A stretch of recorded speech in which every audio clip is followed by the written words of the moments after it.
Hello there my friends, welcome to my another video. After quite a while I've decided to finally start making a new model. I found new inspiration, so today we're gonna make a Battlefield 1 inspired diorama using this Renault FT-17 in 1/72 scale from Flyhawk. This is quite an amazing little kit. I am quite impressed by the astounding amount of detail that Flyhawk had put into this kit, but then again, they do probably the best 1/700 scale ships out there, so is it really that surprising? I glued the model together using a Tamiya quick setting extra thin cement as always, and I just start gluing the bits together. It is really just a tiny little kit. The tank itself never was really big, but you know, you can imagine it doesn't really have that many parts, so it was really easy to put together. You even get some footage included, which is really nice in my opinion. It does elevate the model quite above the basic level of models in this scale, and I am really just impressed by Flyhawk's quality, and I really wanna build more models from them because they're amazing. Parts went together relatively nicely. There was no gappage, no problems with anything really. It's just an amazing little kit, and if you would like to try Flyhawk kits, I could definitely recommend this one for you. The tracks are made in a sort of two sub-assemblies, as they are quite unusual. You can see here you have the central sort of suspension bit that is made out of two big pieces, and then the outer track bit is also a separate piece. Going around the entire model, it was really not hard to assemble it. The only gripe I have with it is that the turret doesn't have a lock tab, which is a little annoying. I'm quite upset by that because I like my turrets staying in place, and I'm quite surprised as to... I'm curious why it doesn't, because I think it would fit in there, but whatever. All the hatches can be modeled open as well, if that's something you would like to do, if you found a little crew member figure.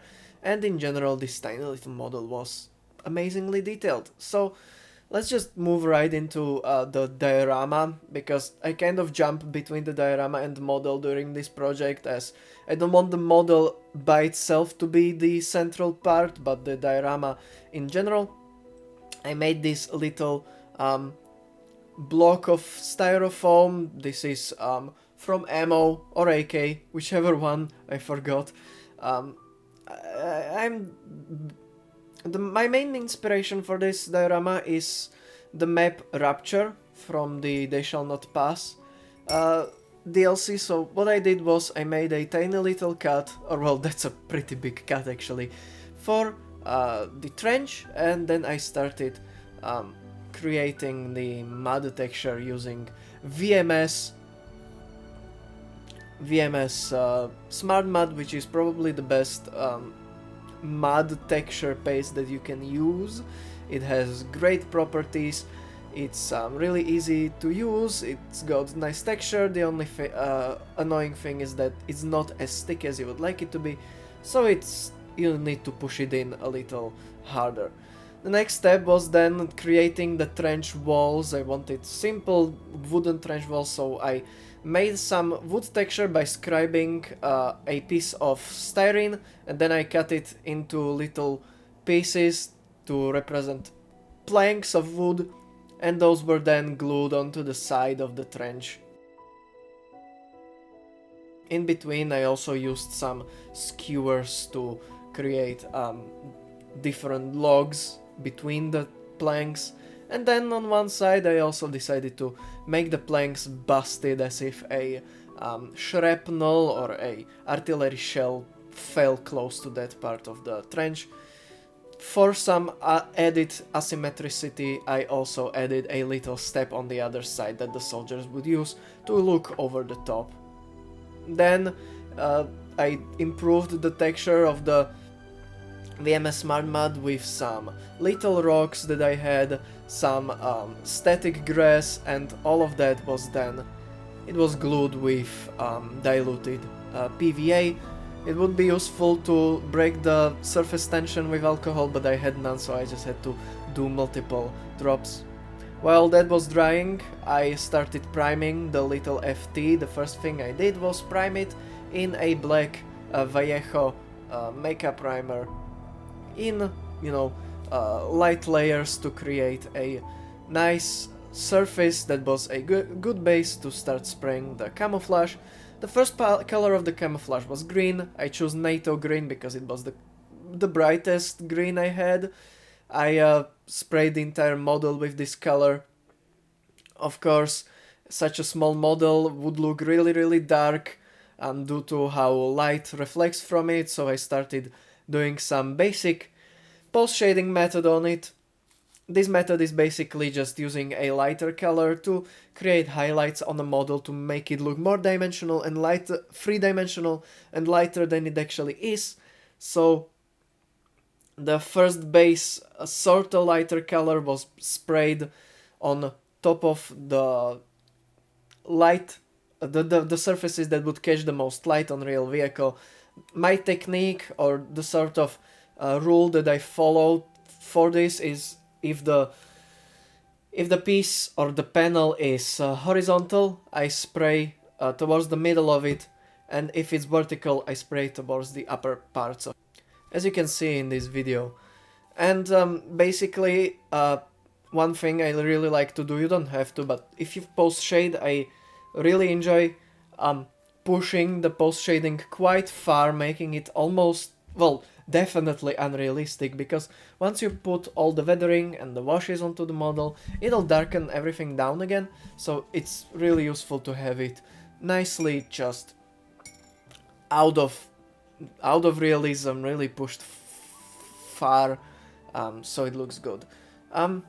Then the camouflage pattern, I was inspired basically by the La Tigre camouflage that was in the Inspire Actions. It's just a green, buff, brown, black camouflage. I freehand sprayed the other camouflage colors, and I wouldn't do this usually because this is a hard edge camouflage, not a soft edge one. However, since all the camouflage colors are outlined with black lines, I decided to make my job a little easier, and I just freehand sprayed the buff, then I freehand sprayed the brown. This wasn't according to any reference, I was just doing what I felt like looked good. So I sprayed it on, and then I started coloring the little lines. This was done with a thin paintbrush, and I had to be really careful, but I think at the end it looked pretty good, came out pretty well, and was really satisfying to paint.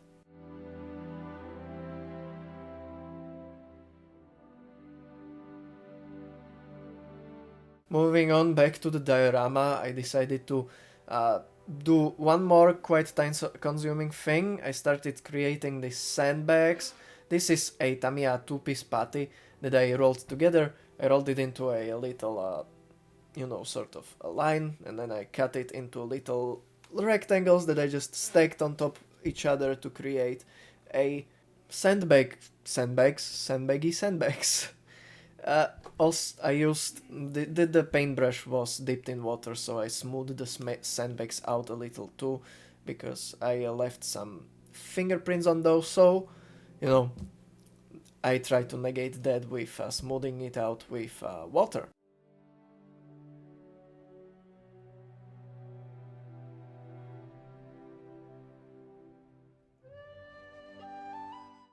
Since I wanted to paint this diorama, I did one more thing before doing so, and that was doing the grass on the diorama. Basically, first I covered the areas where I wanted grass with PVA glue, and I sprinkled on some static grass until I was happy with the coverage.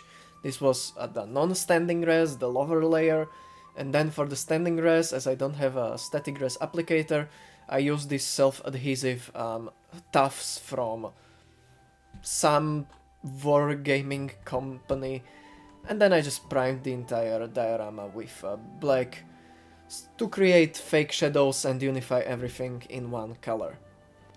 Jumping back to the model while that was drying, I finished painting up all the tiny details. There weren't many, only just some rust effects on the exhaust and the shovel, the pickaxe, stuff like that. So nothing too interesting. The rust effects were basically done with a base coat of brown color, followed by chipping of light rust color over that to create a nice rusty effect.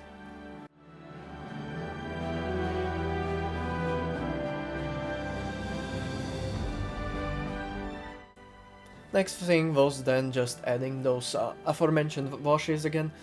This is a enamel dark brown wash from AK.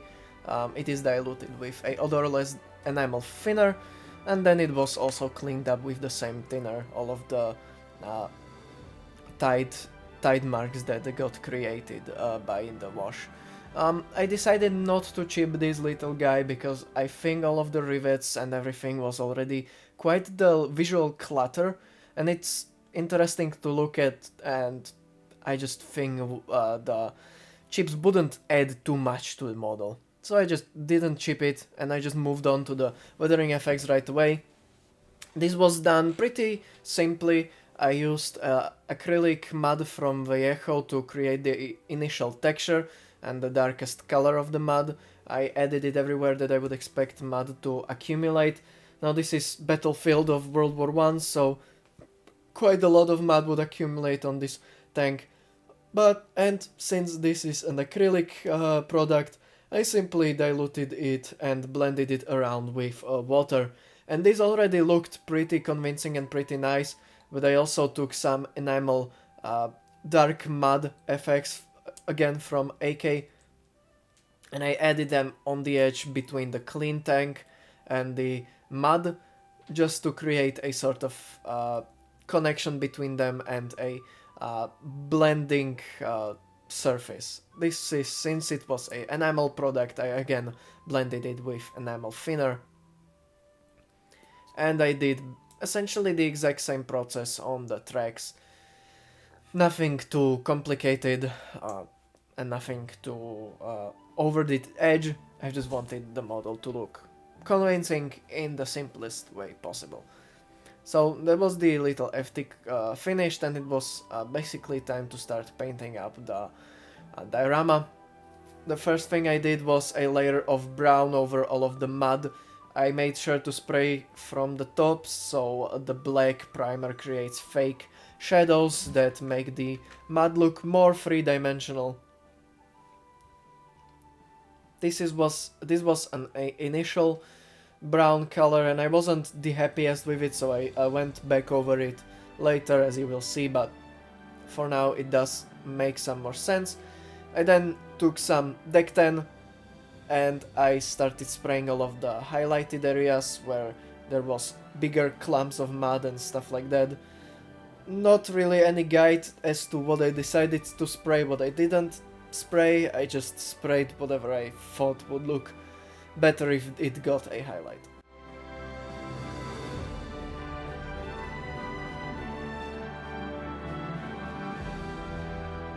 Then, using a bright green color, I started spraying the grass and all around it, which blended it into the diorama.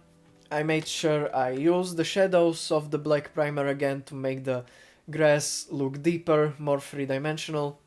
Of course, this wouldn't do with only one color, so after the initial spray of basically just an olive green, I went over it with a way brighter green, spraying the tips of the grass, making it look even more interesting to look at.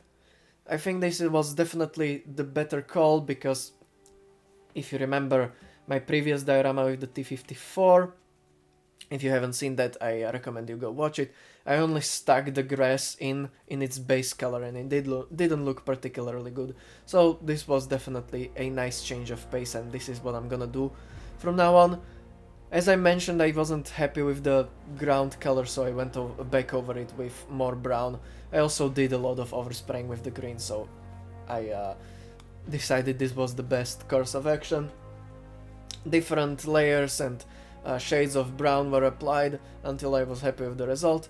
Then a simple dry brush of the brightest green over the very tips of the grass. This didn't really change anything, but I thought it was a good thing to try.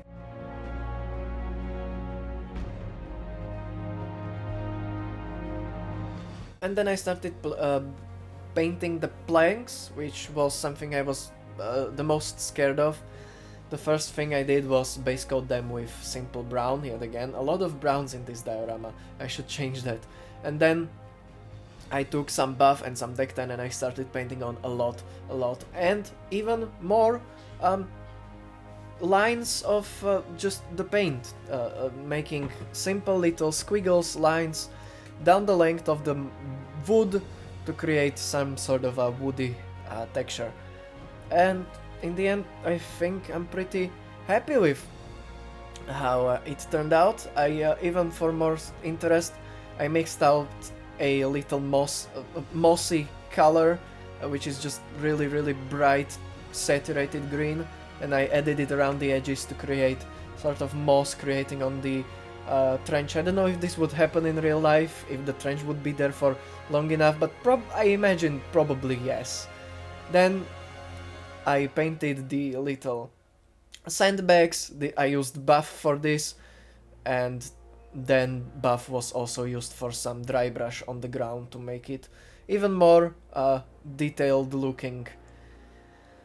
And the last thing I wanted to do, which it didn't come out as nicely as I hoped it would, but I learn with every diorama and I know what I will do next time to make this effect even better. I wanted to add poppies, which was the main inspiration from the map from Battlefield.